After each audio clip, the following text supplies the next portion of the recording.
티벳 사자의 여행 안내서 제1편. 죽음의 주제자와의 도박.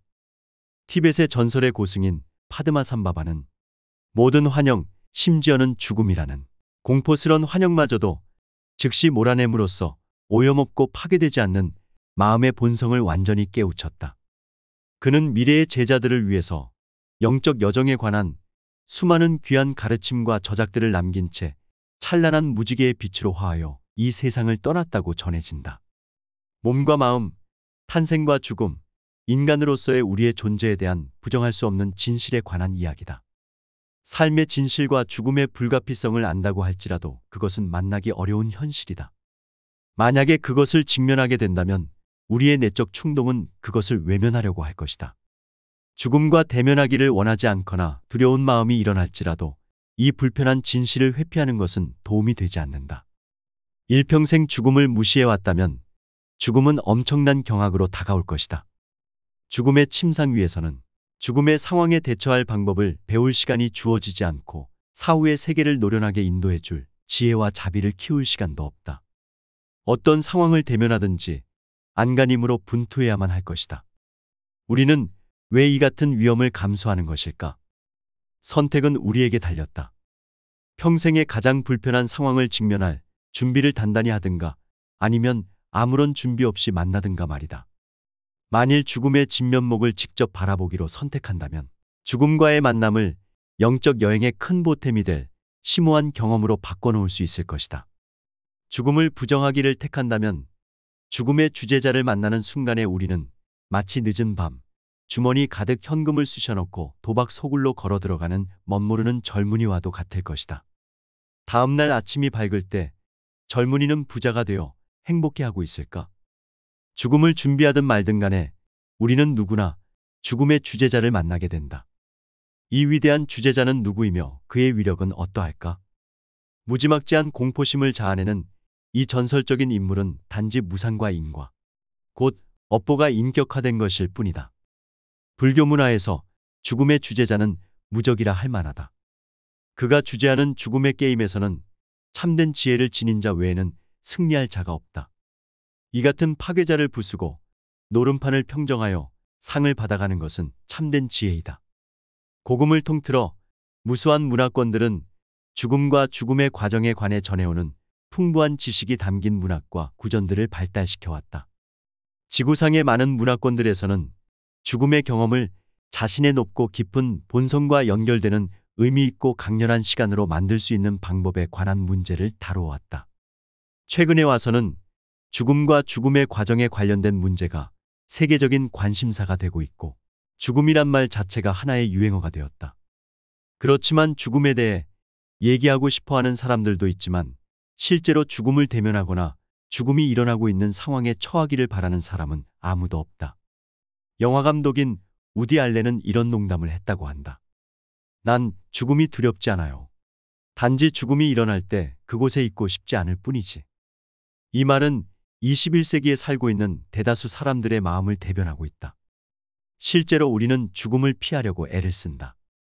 죽음에 대한 문화적 관심을 부정적이고 공포스러운 것으로 가공해 놓았기 때문에 우리는 죽음의 경험은 고사하고 그것을 전해 듣거나 목격하기조차 두려워하게 되었다.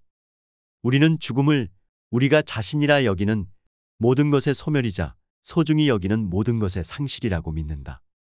그리하여 그 두려움은 궁극적으로 재생과 해탈의 이야기인 우리 자신의 이야기를 우리가 알지 못하도록 막아놓았다. 불교의 가르침에 따르면 실제로는 삶과 죽음이 꼬리를 물고 이어진다고 한다. 이 같은 견해는 기독교에서도 발견할 수 있다. 기독교의 성인인 사도 바울은 다음과 같이 말했다. 나는 매일매일 죽는다. 죽음이 삶의 과정의 일부분임을 인지한 것이다. 그것은 삶의 끝에서만이 아니라 매 순간 일어난다. 그렇다면 어떻게 하면 삶 속에서 매 순간 일어나는 죽음을 인식할 수 있을까? 죽음에 대한 추상적인 관념에서 벗어나기 위해서는 자신의 마음을 깊이 들여다보아야 한다. 이 여정에서는 호흡의 정지나 심장의 맥박과 같은 의학적이고 기술적인 측면과 종교적, 문화적 전통의 측면이 아니라 한 개인인 자신에게 죽음이 진정 의미하는 것이 무엇인지를 숙고해야 한다. 자신을 향해 이렇게 물어보아야 한다. 삶의 경험 속에서 죽음은 나에게 어떤 의미를 지니는가? 죽음에 대한 가장 원초적이고 적나라한 감정은 무엇인가? 죽음에 대한 규정이 자신의 경험에 큰 영향을 미치기 때문에 이것은 매우 중요한 질문이다. 또한 이것은 바르게 죽는 법을 일러주는 안내자가 된다. 불교의 관점에 따르면 바르게 죽기 위해서는 먼저 바르게 살아야 한다. 바르게 죽는 것은 바르게 사는 법을 알므로써 이루어질 수 있다. 그렇다면 온전히 사는 방법을 모르거나 잘 살지 못했기 때문에 죽음을 두려워하게 되는 것일까?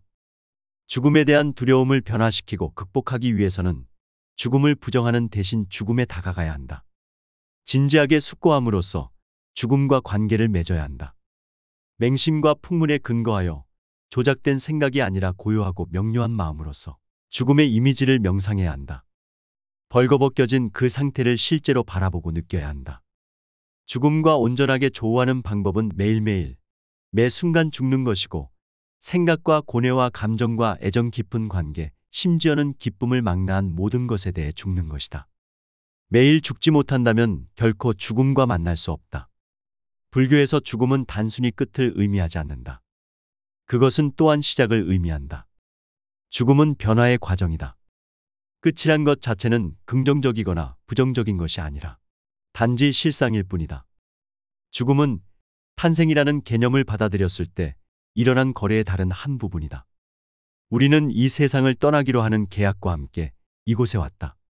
따라서 우리가 고통스런 순간의 끝에서 안도의 한숨을 내뱉든지 아니면 할리우드 영화와 같은 그 순간이 영원히 지속되기를 간절히 바라든지 간에 모든 순간은 결국 끝이 난다. 모든 이야기에는 행복하든 슬프든 간에 결말이 있다. 하지만 한순간이나 한 삶이 끝날 때 우리는 그것을 놓고 왈가왈부하고 있을 수 없다. 협상의 여지가 절대 없는 것이다. 이러한 실상을 올바로 인식하는 것이 일상 속에서 죽음에 다가가는 길이다. 궁극적으로 우리가 삶이라 부르는 것은 단지 뭔가가 꼬리를 무는 순간들. 우리가 자신의 소유물이라고 느끼는 생각과 감정과 기억들의 흐름이 지속되고 있다는 착각에 지나지 않는다. 그리하여 우리도 그 지속되는 것들의 소유자로서 존재 속으로 풍덩 뛰어든다. 그렇지만 잘 살펴보면 지속성은 꿈과 같은 환영임을 발견하게 된다. 그것은 지속적이고 실질적인 현실이 아니다. 이것은 마치 바다에서 일어나는 파도와 같이 일어났다 사라지고 또 다시 일어나는 낱낱의 순간들로 이루어져 있다. 따라서 나라는 것도 매 순간 일어나고 소멸한다. 그것은 한순간에서 다음 순간으로 이어지지 않는다. 한순간에 나는 소멸되어 사라진다. 그리고 다음 순간에 나가 새로이 일어난다. 이 두 가지 나는 동일하다거나 혹은 다르다고 말할 수 없다. 하지만 관념적인 마음은 그것을 단일하고 지속적인 자아로 동일시한다. 이러한 흐름 속에서 우리는 찰나적 생각의 소멸, 생생한 감정의 퇴색, 인식의 재빠른 전환 등과 같은 죽음의 과정을 명확하게 볼 수 있다. 예를 들면 소리와 촉감 등은 거기에 있다가는 곧 사라진다. 하지만 순간의 끝을 경험하는 바로 그 순간 우리는 탄생의 과정을 경험하게 된다. 또 다른 생각으로 새로운 세계가 태어나고 바뀌는 인식에 대한 반응으로 다채로운 감정들이 일어난다. 그러므로 오로지 죽음을 통해서만 새로운 것이 존재성을 얻을 수 있기에 순간의 끝은 또한 재탄생인 것이다. 우리는 죽음을 두려워함으로써 그 명백한 것을 보지 못한다. 스스로 재탄생하는 힘을 지닌 것은 영속하는 반면에 지속되는 것은 창조적 힘이 없다. 죽음과 재탄생의 끝없는 유의가 없다면 삶은 고착되고 무감각해질 것이고 결말은 분명 고통스러울 것이다. 아무것도 변화하지 않는다. 그와 반대로 무상함의 축복을 받은 순간순간의 변화는 얼마나 경이롭고 신선한가. 우리가 지속적인 존재라서 변화와 죽음에 영향받지 않는다면 자신의 넘어 혹은 외부에서 어떤 대상을 찾는 것은 소용없는 짓일 것이다. 실제, 창조성, 성스러운 신비, 신성한 세계, 신의 은총 등 무엇이라 부르든 간에 그런 것을 결코 발견할 수 없을 것이다. 단지 자기 마음의 투사만을 발견할 것이다. 삶과 진정으로 조우하려면 오직 매일 죽는 수밖에 없다.